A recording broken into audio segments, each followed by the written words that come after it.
Good afternoon, and thank you all for joining us in this edition of Newsdesk. My name is Joy Doreen Bira. On the show today, we let you know what's making headlines in Kenya and across the Eastern African region.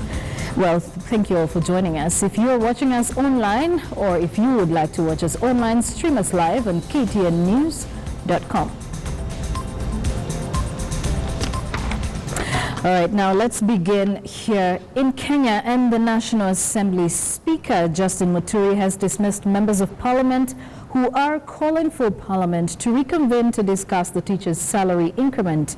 And he has termed it as absurd and ill-informed. He said that Parliament is not an appellate court above the Supreme Court and thus cannot discuss a matter that has been heard and dispensed by the highest court in the land.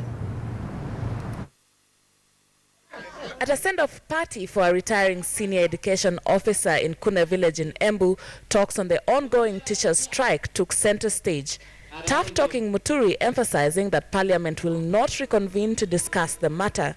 Jambo hili si jambo la kuchukuliwa kwa njia ya mzaha. To call a house to go and discuss a matter as complicated as the teacher's salary, I won't. His remarks follows demands by sections of legislators for him to reconvene Parliament to debate on the teachers' strike stalemate. The members who want us who are claiming that they have written to me to recall the House, I've forgotten one thing. We don't just want to go and debate. What are we going to debate? The courts have spoken, have they not? So tukiambiwa tena speaker aenda ita bunge waenda mkaongea mambo ya mishahara ya walimu, tutaenda kusema sasa are we going to be an appellate court? The send-off party was for one Jevasi Okothe, who has served the government for over 30 years, and it is one that saw many leaders in attendance, all of whom call for a speedy resolution of the teachers' grievances. Tunasema masilahi ya mwalimu ifanywe nini? Ishughulikiwe. Na tungetaka kuuliza national government waketi chini na NAT kupet hiyo mambo tumalizie, watoto warudi shule, kwa sababu kuna wengi wanafanya exams in October na tutaki kusikia watoto wako nyumbani wakati. Serikali iambiwe itafute pesa walimu walipwe. Let the president lead the country in obeying court orders. You obey court orders. Kama ni kufuta walimu sasa juu ya kugoma, that is another chapter. Sack them after obeying the court order. The NGO Council of Kenya is suggesting a reduction in salaries of certain state officers in order to raise funds to pay the striking teachers. Speaking this morning in Nairobi, the council says the state is taking lightly the issue of teachers and called for an immediate answer to the problem.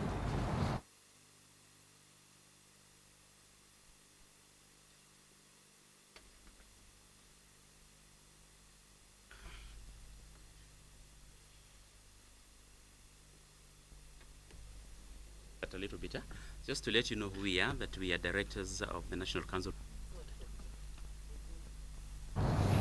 As the effects of the teachers' strike continue reverberating across the country, the Kenya Union of Teachers has answered back at President Uhuru Kenyatta's assertion that he will not honor the court ruling on their pay increase. Speaking at the burial of the late Paramount Chief Wilson Kenduyo in Kericho County, the Kenya National Union of Teachers insisted that the president's remarks were an invitation of anarchy in the country and promised to issue more strike directions to teachers. Anza kukataa mambo ya kotini. Hiyo ni kuinvite ile inaitwa anarchy. And anarchy is dangerous. Tuna haki ya kumjibu kila mtu, including the president. We are a democratic country and we must speak the truth, especially when it comes to the rule of law. Huyu ni captain. Yeye ndio Munzo Nzili, mwana wa kuhenderwa. Na kesho atatuongoza kwa kipindi maalum kesho saa 8 ya kutangazia walimu wa jamhuri mwelekeo na kujibu yale yote kutoka kwa serikali. Ni wakati huu wa Kenya msimame imara, mtetee independence ya courts. Ni wakati huu wa Kenya msimame imara, mtetee katiba, kwa sababu katiba ya nchi hii inamtetea hata yule mnyonge. Na wazazi hapo mlipo, na wanafunzi hapo mlipo, na Wakenya wapenda amani hapo mlipo, ni wakati huu msimame imara, mtetee wizara ya elimu. Now, leaders from the Jubilee Coalition are today expected to troop to Ruto in Kiambu County for a prayer meeting organized for Deputy President William Ruto and radio journalist Joshua Sang. Central Kenya and Nairobi Parliamentary Caucus Chairman, also Dagoretti South Member of Parliament, Dennis Waweru, said the meeting would be similar to that one held last week at Kiptororo Stadium in Kuresoi, Nakuru County. Speaking when he accompanied Ruto and other leaders during the opening of the Central Kenya Agriculture Society of Kenya show, he said that Central Kenya was united in praying for the two Kenyans facing charges at the International Criminal Court, and they said that the court had conspired to victimize one community through the cases facing the Deputy President and the radio journalist. We are now joined by KTN's Francis Mtalaki. Francis, what is the latest happening there? Who is expected at these prayers? Well, thank you so much, Jerry. And as you are speaking, that the meeting has, the prayer meeting has already. And several members of parliament, governors, and senators, our whole gathered here. I've been able to see Kiambu Governor William Kabogo, who arrived in style with 3 armored vehicles. Also been able to see Muranga Governor and also the Senate Majority Leader, all here. Over 100 members of parliament drawn to the Jubilee Coalition have gathered here, and the current prayer meeting already started.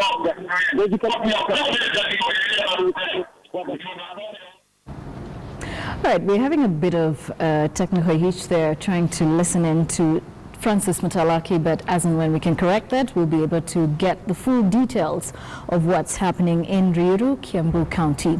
Now, members of the Maasai community are appending signatures in a declaration that they intend to give to the government. In a meeting held in Laikipia that constituted people from Narok, Laikipia, Samburu and Kajiado counties, the members spoke in depth of issues affecting the Maasais in Kenya, such as land deprivation and infringement of their human rights. The declaration, dubbed the Ngare Nyiro Declaration, states the grievances that the people of the community have had over the years. Karanderi was in Laikipia and will be bringing us that story very shortly. Let's now get on to environmental matters, and the conservation of the country's forests remains a big challenge for conservationists. And there is one forest in Kenya which has not only stood high in defiance of the onslaught on forest resources, but also retained its glory as one of Africa's finest and most valuable. KTN's Rita Tinina takes you into the country's only rainforest, the Kakamega forest. Kenya has been struggling to increase her dwindling forest cover for years. Despite campaigns by environmentalists and efforts by the government, that battle of the forests is yet to be won. A report by the Kenya Water Towers Agency puts the country's average forest cover at just over 7.1%, with only 18 counties in the country meeting the recommended minimum of a 10% cover. The county of Kakamega is not in the top 10 of that list, but in this county, the second most populous in Kenya, lies a story of conservation, albeit in the face of increased threats. Welcome to the Kakamega forest. Once upon a time, this forest was part of the rainforest that stretched through Uganda to the Congo. Now, it is the only surviving rainforest in Kenya. It is managed by the Kenya Wildlife Service as the Kakamega Forest National Reserve. The 44 square kilometer rainforest is a living museum of rare and unique tree, plant, bird, snake, primate and butterfly species, some only found here. We have over 330 species of birds in Kakamega forest.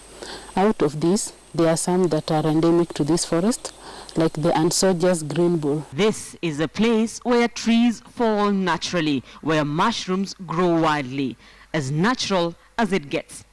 From the nature trails, the tree canopy, the undergrowth, to the picturesque backs of trees. At the Kakamega rainforest, nature is at its best. Some of the trees are centuries old. The oldest is estimated to be 500 years old. This tree, locally known as Mutukuyu or scientifically as Olea capensis, is said to be 400 years old. A hardwood tree, it is exploited for its medicinal value.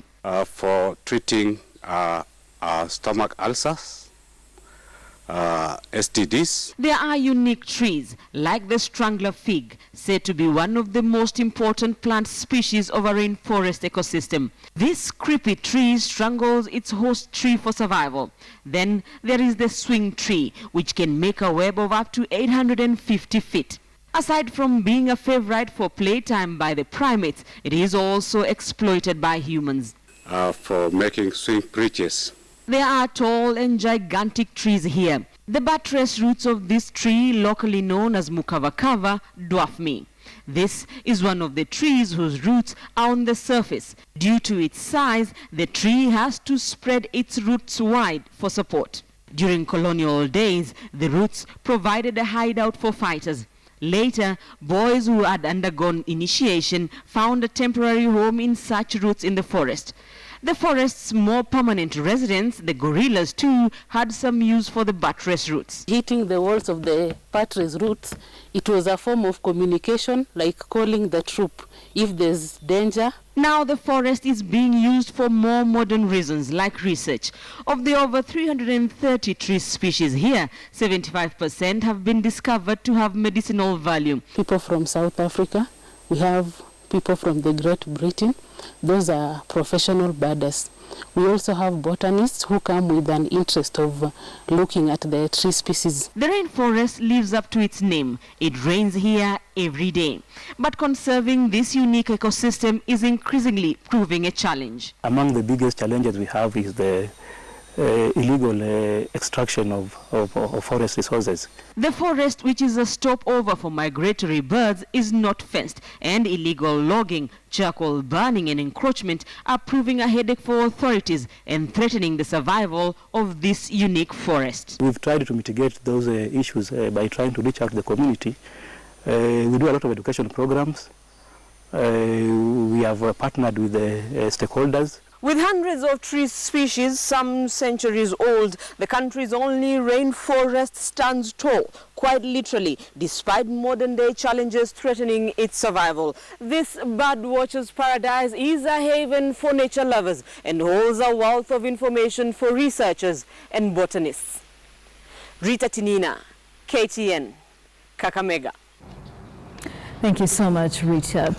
Now, members of the Maasai community are appending signatures in a declaration that they intend to give to the government. In a meeting held in Laikipia that constituted people from Narok, Laikipia and Samburu, as well as Kajiado counties, the members spoke in depth of issues affecting the Maasai in Kenya, such as land deprivation and infringement of their human rights. The declaration, dubbed the Ngare Nyiro Declaration, states that the grievances that the people of the community have heard over the years, and Karunderi was in Laikipia and brings us that story. Members of the Maa community from all parts of the country congregated at Ngare Nyiro in Laikipia County for a meeting that aimed to resolve some of the issues that affect them. Adorned in their traditional regalia, they arrived in droves for the mid-morning meeting. At the center of the grievances is the perennial land problem that has continued to haunt the Maasai.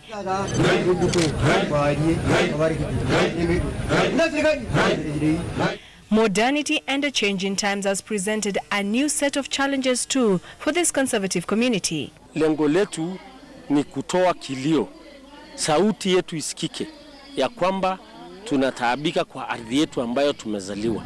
Hatuna pa kwenda.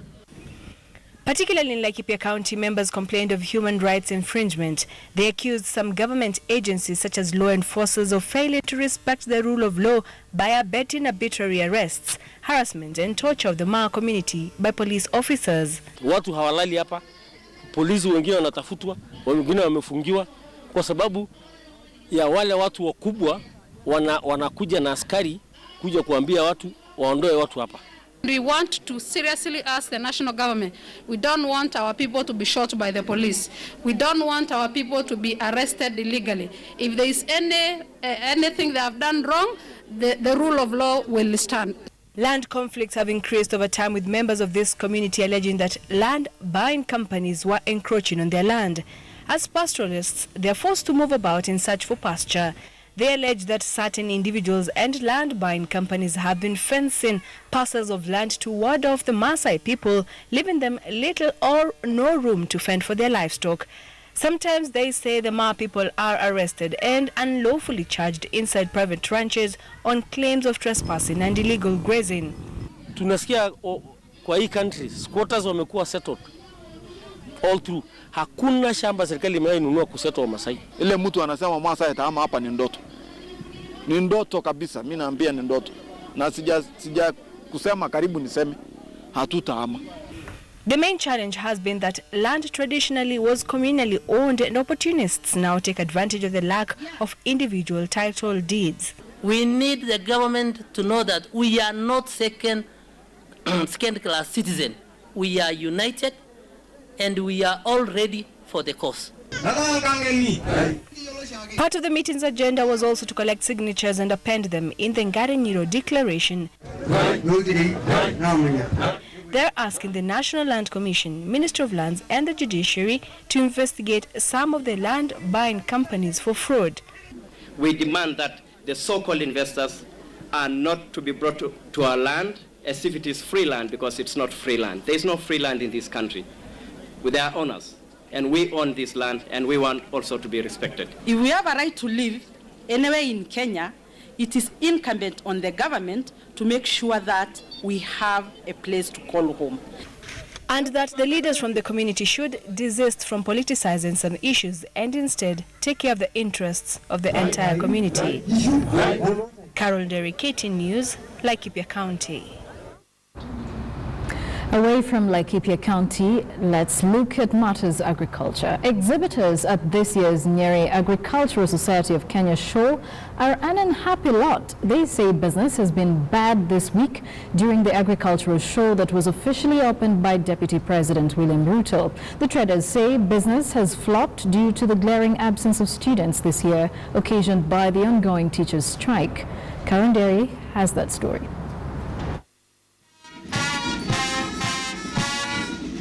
Exhibitors and businessmen who participated in this year's Nyeri ASK show have lamented that business was not brisk as has been the norm in past ASK shows. They say the teachers' strike has adversely affected them this time round, as students who constitute a large portion of visitors who told the showgrounds were missing. Some traders had traveled from far and wide to participate in the Nyeri show, but so far have nothing to show for it. Natoka kutoka Nairobi. Nasema biashara ya hapa ilikuanga mbeleni ilikuanga mzuri. Lakini kwa saa hii biashara imerudi chini. Saa hii kuko na hii mgomo ya walimu, hata studenti tulikuwa tunawategemea sana, lakini saa hii hatuwaoni. All the way nikichoka from Embu nikikuja Nyeri na hakuna hata turn up ya wanafunzi, hiyo inachuzunisha sana. The students themselves who left their homes to visit Kafireni Showgrounds pleaded with the government to resolve the stalemate between the government and the teachers. Jukaa mimi ni form 4, kuna venye si tunateseka sana tukisoma hapo. Tunahitaji walimu huko shule. Kuna ile lazima mwalimu akupe guidance. Mwalimu kujua guidance mwalimu unafaa at least ndio ukienda kufanya mtihani, unaona? Hivi sasa walimu wayuko. Sasa uko peke yako class, isipokuwa bado unasoma, lakini sasa ingiani mzuri juu walimu wayuko. Others missed out on subsidized student levies because they did not have school uniform to show that they are students, as they had traveled from home. Tunaadhirika sana juu unaingia mahali kwa project wanasema they only want 18 year the student people, where else uko civilian waizi kwa lao ingia wanataka student juu hiyo project ni inahusiana kuhusu students. This year's theme has been centered on making maximum use of small parcels of land due to the surging population. There has to be a change in the way we think. If you are inheriting an acre of land, now ask yourself, or half an acre of land, ask yourself, what are your children going to inherit from you?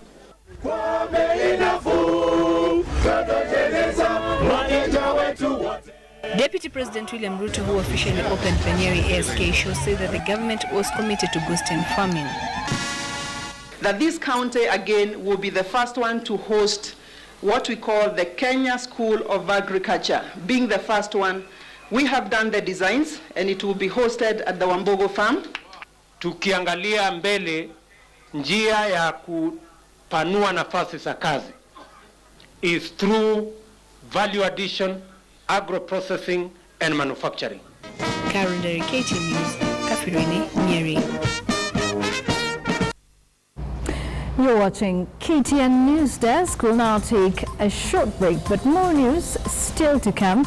And we'll be crossing over to Ruto, where the prayers for Deputy President William Ruto and radio journalist Arab Sang are taking place at the moment. We'll be connecting to KTN's Francis Mtalaki. Don't go too far. Welcome back. You're watching KTN Newsdesk with me, Joy Durimbira. Let's now take a look at more news from around Kenya and across the region. And leaders from the Jubilee Coalition are trooping to Ruto in Kiambu County for a prayer meeting organized for Deputy President William Ruto and radio journalist William Sang, Central Kenya and Nairobi Parliamentary Caucus Chair, as well, who is also the Dagoretti South Member of Parliament, Dennis Waweru, says that this is going to be a meeting similar to the one held last week at Kiptororo Stadium in Kuresoi, Kericho County. And among the leaders who are going to show up, there are quite a number of them from the Jubilee Coalition. But to further highlight on this, we are now joined by Francis Mtalaki. Francis, we are told that there's quite a number of leaders who are attending these prayers. This being the second of its kind, at the end of it, what do we hope to achieve?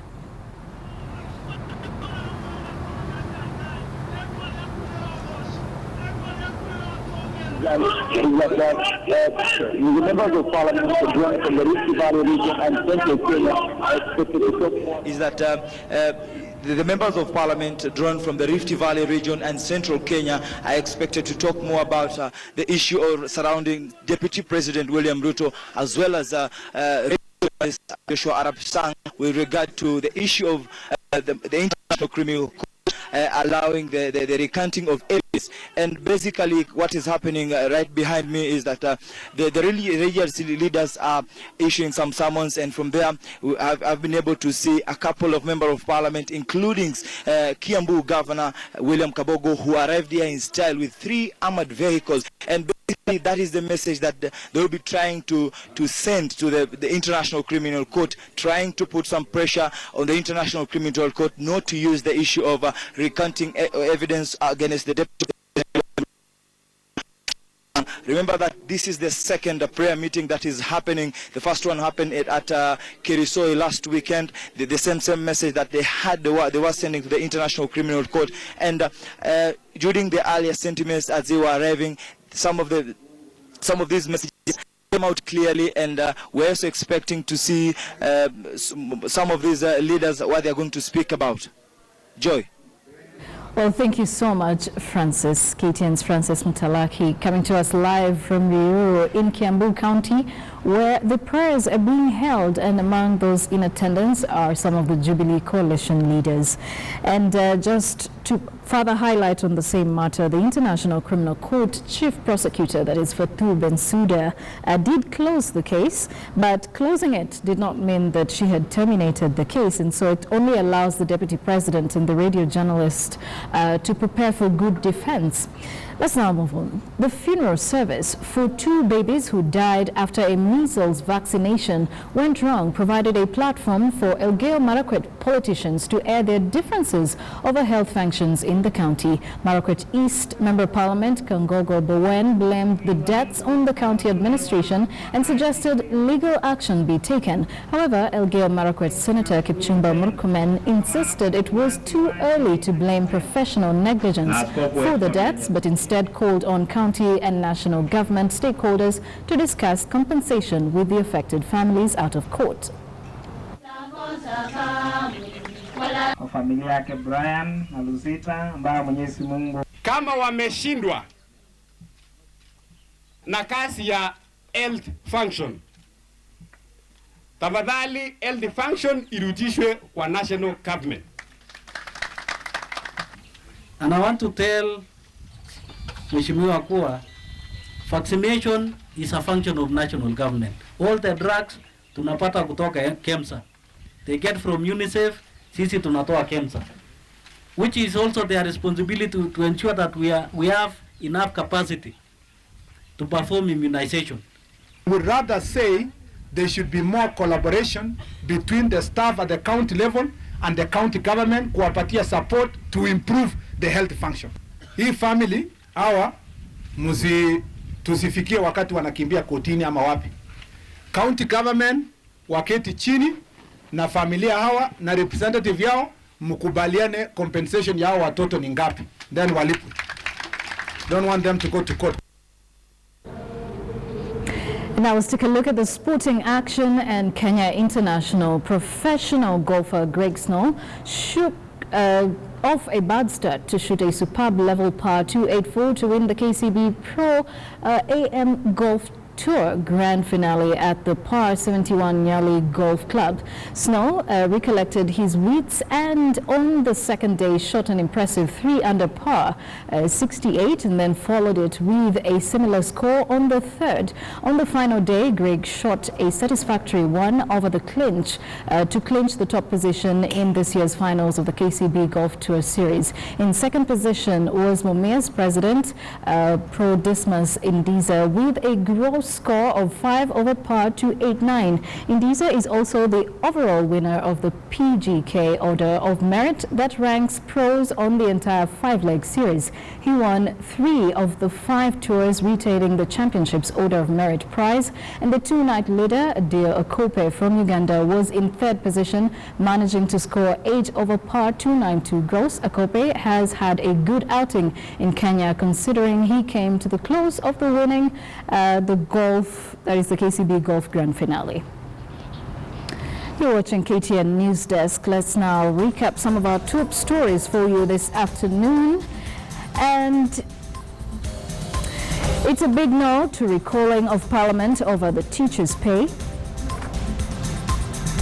Jubilee leaders converge in Ruto to pray for Ruto and Sang. And sampling Kenya's ecosystem, the Kakamega rainforest.